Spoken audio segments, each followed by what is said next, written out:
안녕하세요. 그리스도 중심 성경 읽기에 참여하시는 성도 여러분, 정말 환영합니다. 지난 시간에 이어서 오늘은 사사기 17장에서부터 룻기 전체를 함께 읽어보겠습니다. 사사기는 첫째로 사사들의 이름과 그 행적이 기록된 1장에서 16장의 열전편과 둘째로 사사들이 실패할 수밖에 없었던 그 원인을 설명해주는 17장에서 21장의 해설편으로 나눌 수가 있어요. 오늘 우리가 함께 나눌 17장에서 21장은 바로 그 해설편입니다. 여기서 사사 시대가 암울할 수밖에 없었던 그 핵심 원인을 사사기 초반에 일어났던 대표적인 4개의 사건을 기록하면서 이것을 통해서 우리가 알아볼 수 있습니다. 또한 성경에서 사사기 이후에 바로 이어진 룻기는 이 암울했던 사사 시대를 끝내고 이스라엘을 다시 하나님에게로 돌아가게 할 소망의 빛을 보여줍니다. 사사기 17장에서 미가의 어머니는 여호와 하나님에게 거룩하게 드린다는 명목으로 신상을 만듭니다. 이후에 미가는 개인 소유의 신당에 그 신상을 두어서 우상 숭배를 시작합니다. 또한 미가는 제사장에 오신 네복과 가정의 수호신인 드라빔 우상을 만들고 자기 아들을 제사장으로 임명하였습니다. 미가의 신당에는 여호와라는 이름의 신상과 미가 가정의 수호신인 드라빔 우상이 나란하게 모셔져 있었던 것입니다. 이것은 자기를 위해 새긴 우상을 만들지 말라는 제2계명을 어긴 것뿐 아니라 레위인이 아닌 자기 아들을 제사장으로 세우고 사적으로 제사를 지낸 불경의 죄를 짓는 일이었습니다.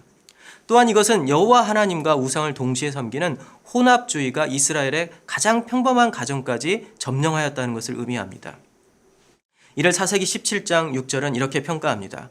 그때에는 이스라엘의 왕이 없었으므로 사람마다 자기 소견에 오른 대로 행하였더라. 바로 이어 나오는 18장은 이러한 혼합주의의 우상 숭배가 비단 미가의 한 집에 국한된 것이 아니라 그 더욱더 광범위하게 지금 펼쳐져 있다는 것을 가르쳐주고 있습니다. 아직 거주할 땅을 정복하지 못한 단 지파는 자신의 거주할 땅을 알아보기 위해서 정탐꾼을 보내 라이스 땅을 점령하기로 합니다. 이후에 단 지파는 미가의 집에 들어가 그의 신당에서 미가가 만든 신상과 에봇, 드라빔을 도적질합니다. 그리고 레위인 청년에게 지파를 위한 제사장 자리를 제안하죠. 레위인 청년은 즉시 단 지파를 따라 나섭니다. 이 청년의 이름이 바로 모세의 아들 게르솜의 아들이며 곧 모세의 손자인 요나단이란 자입니다. 이 사건이 이스라엘 전체에 충격적인 것은 이스라엘을 애굽에서 탈출시켜 가나안으로 이끈 위대한 지도자이며 시나산에서 하나님의 계명을 받은 선지자 모세로부터 단 2세대 만에 이런 비극적인 일이 일어났다는 것입니다. 그렇다면 일반인들은 얼마나 더 했을까요? 19장에서 21장은 영적인 타락과 더불어 성적이며 윤리적으로 타락한 이스라엘의 그 현 주소를 고발하고 있습니다. 19장에는 어떤 레위인이 간음하고 친정으로 도망친 첩을 다시 집으로 데려오는 사건이 기록되어 있습니다. 집으로 돌아오는 여정에 날이 저물자 레위인은 이방인 성이 아닌 동족 베냐민 지파의 성인 기브아에 들어가 도움을 요청합니다. 그러나 아무도 도와주지 않았습니다. 오히려 기브아에 거류하던 에브라임 산지에서 온 외지인의 도움을 받아 그날 밤을 보내게 되죠. 그런데 기브아의 불량배들이 레위인과 동성애를 요구하는 일이 일어났고 그 과정에서 레위인의 첩이 대신 희생당하는 불상사가 일어납니다. 이 일로 레위인은 이스라엘 전역에 이 상황을 알려서 베냐민 지파의 사과를 요구하지만 이상하게도 베냐민 지파는 이것을 결사 반대했습니다. 결국 베냐민 지파는 다른 지파들의 연합군에 의해서 철저히 말살당하죠. 사사기는 이렇게 비극적인 사건으로 끝납니다. 사사기의 마지막 절인 21장 25절은 이 모든 상황에 대해서 이렇게 기록합니다. 그때 이스라엘에 왕이 없으므로 사람이 각기 자기 소견에 오른 대로 행하였더라. 이미 눈치채신 분들도 있을지 모르겠지만 17장에서 21장은 시작과 끝이 동일한 말씀입니다. 그때 이스라엘에 왕이 없으므로 사람이 각기 자기 소견에 오른 대로 행하였더라. 17장에서 사사기의 마지막 장인 21장은 문을 열고 들어온 그 문을 다시 닫고 나오는 대꾸 형식을 가지고 있습니다.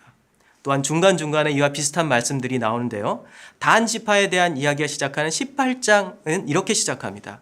그때 이스라엘에 왕이 없었고 또한 레위인의 첩의 죽음으로 시작하여 베냐민 지파의 멸절로 끝나는 19장에서 21장도 동일하게 이스라엘의 왕이 없을 그때로 시작합니다. 이렇게 사사기 후반부의 해설편은요, 이스라엘이 왕이 없었기 때문에 이스라엘 사람들이 계명에서 떠나 자기 소견대로 우상을 섬기고 혼합주의 신앙에 빠진 것이다 라고 말합니다. 왕이 없었기 때문에. 그러면 이스라엘이 왕이 없었다는 것은 무엇을 의미하는 것일까요? 그 답은 사무엘상 8장에서 찾을 수 있는데요. 이스라엘의 장로들은 마지막 사사인 사무엘에게 왕을 세워달라고 요청합니다. 이를 기분 나빠한 사무엘이 하나님에게 기도하죠. 하나님은 사무엘에게 이렇게 말씀하십니다. 여호와께서 사무엘에게 이르시되 백성이 내게 한 말을 다 들으라. 이는 그들이 너를 버림이 아니요 나를 버려 자기들의 왕이 되지 못하게 하려 함이니라.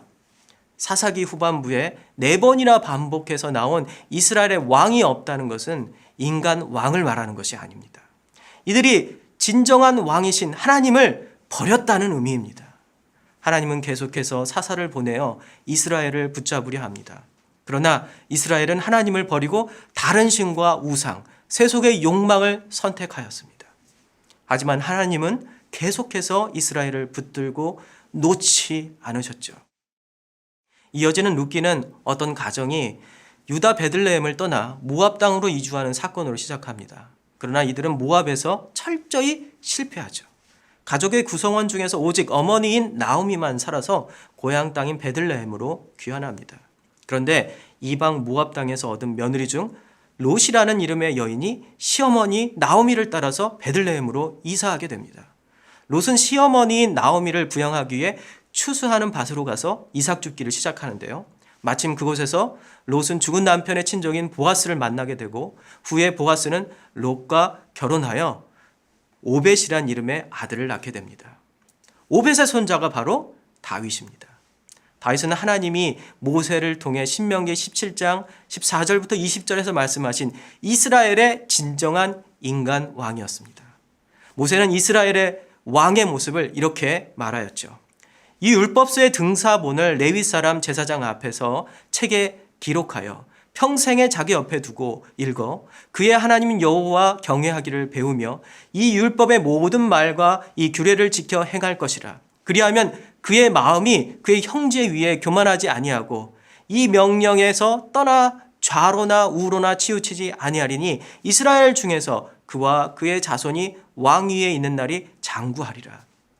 하나님을 진정한 왕으로 모시고 매일 매 순간 왕이신 하나님의 말씀을 듣기 위해 성경에서 눈을 떼지 않는 사람이 하나님이 원하시는 인간 왕입니다. 그리고 그가 바로 다윗이었죠. 암흑 같은 사사시대는 하나님을 버린 불신의 시대였습니다. 이런 시대의 특징은 각자 자기의 우상을 만들고 자신이 주인이 되고자 한다는 것입니다. 또한 혼합주의가 기독교 신앙으로 둔갑합니다. 그러나 이런 절망의 순간에도 하나님은 집 나간 탕자 같은 우리를 계속해서 부르시죠.